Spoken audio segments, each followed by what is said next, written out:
মানুষ কষ্টে থাকলেও জ্বালা, ভালো থাকলেও জ্বালা।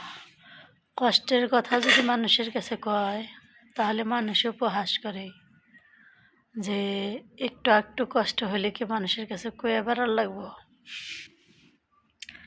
কিন্তু মানুষের যে উপরের কষ্ট কতটা তা জানি না, কিন্তু ভিতরের যে কষ্টটা কতটা ক্ষত হয় এটা একমাত্র আল্লাহ তাআলাই ভালো জানেন। কারণ মানুষের টাকা পয়সা খাওয়া দাওয়ার কষ্টটা কিন্তু বেশি না। মানুষের কষ্ট হইলে হয় কোন জায়গা জানেন, যে কথার আঘাতে অনেক মানুষে ছোট করে দেখে, কথার আঘাতে মারে। কথার আঘাত এমন একটা জিনিস, তীরের আঘাতের চেয়ে বেশি আঘাত লাগে। তীর তো একবার যেমন ছিদ্র হয়ে যায়, আর মানুষের কথাটা শুনলে বাদে যখন কথার আঘাত দেয় তখন বারে বারে ওই জিনিসটা ঘষে ঘষে মানুষের কত বিখ্যাত করে দেয়। তে ভাই বোনদের মধ্যে যদি কোনো ভাইয়ের মধ্যে বা কোনো বোনের মধ্যে 5 জন ফ্যামিলিতে 5টা ভাই বোন থাকলে বা একটা বোন বা একটা ভাই যদি গরিব হয়, তাকে সবাই অবহেলা অপমান বহুত কিছুই করে। কিন্তু গরিব হওয়া তো তার কোনো অপরাধ নাই, তার কোনো হাত নাই। গরিব তো তাকে আল্লাহই বানাইছে। তাকে যদি আল্লাহ গরিব বানায় থাকে তাহলে তাদের ছোট করে দেখার মতো ভাই বোনরা না পারে না করাটাই ভালো।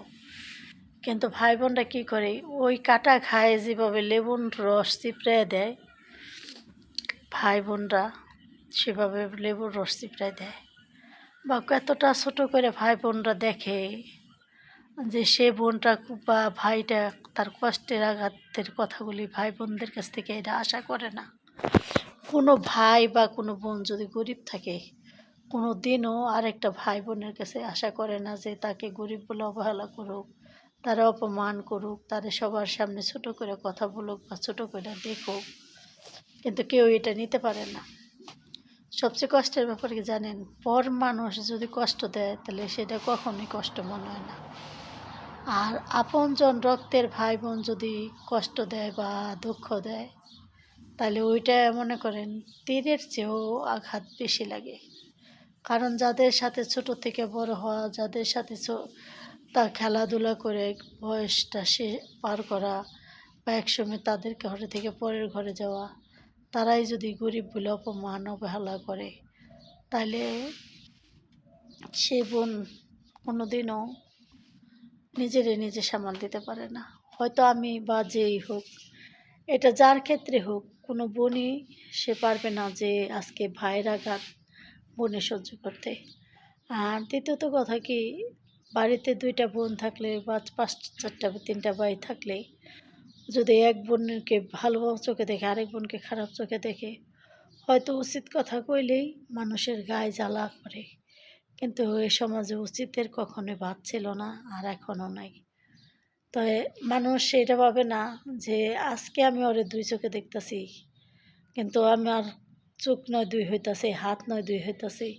কিন্তু আল্লাহ তো সবাইকে এক মাটিতে তৈরি করছে, এক জায়গায় যাইতে হইব। তা আল্লাহর বিচার কি কখনো ছাইড়া দিব? কখনোই ছাইড়া দিব না। তা একটা কথা, ভাই হন আর বোন হন, যাই হন, কেউ কাউকে কখনো আঘাত দিয়ে কথা বলবেন না। কথার আঘাতের চেয়ে বড় আঘাত কোনো কিছুই নেই। কিন্তু মানুষটা কলিজা ফাইটাও যদি যায়, তবু আপনাকে বুকটা ছিঁড়ে দেখাইতে পারবো না যে তার কোন জায়গায় আঘাতটা লাগছে। তীরের ক্ষত হয় দেখা যায়, কিন্তু কথার ক্ষত কখনোই দেখা যায় না। তেমন কিছু কথার ক্ষত আছে যেটা বোঝার মতো তৌফিক আল্লাহ তাআলা অনেকেরই দেয় নাই। তবে তাদের জন্য দোয়া করি, তাদেরকে হেদায়েত দান করুক, করুক, জ্ঞান বুদ্ধি নাজিল করুক। আর আপনারা যে যেখান থেকে ভিডিওটা দেখবেন, লাইক কমেন্ট শেয়ার করবেন, নতুন হলে সাবস্ক্রাইব করবেন।